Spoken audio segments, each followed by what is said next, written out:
Hindi pa kami napapapasok! Wala pa kami susi.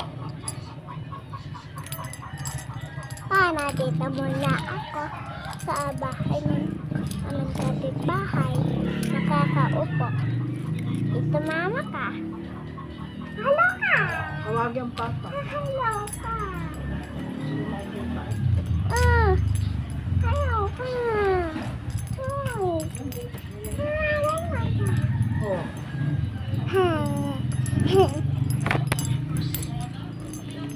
Kasi, kuya ko te. Kasi, hindi pa kasi kasakit. Kasi namaya ko na lang siya papakas. Yung namaya na video. Ha? Papakita ko yung bahay niyo. Ha? Sige, yan muna yung part natin.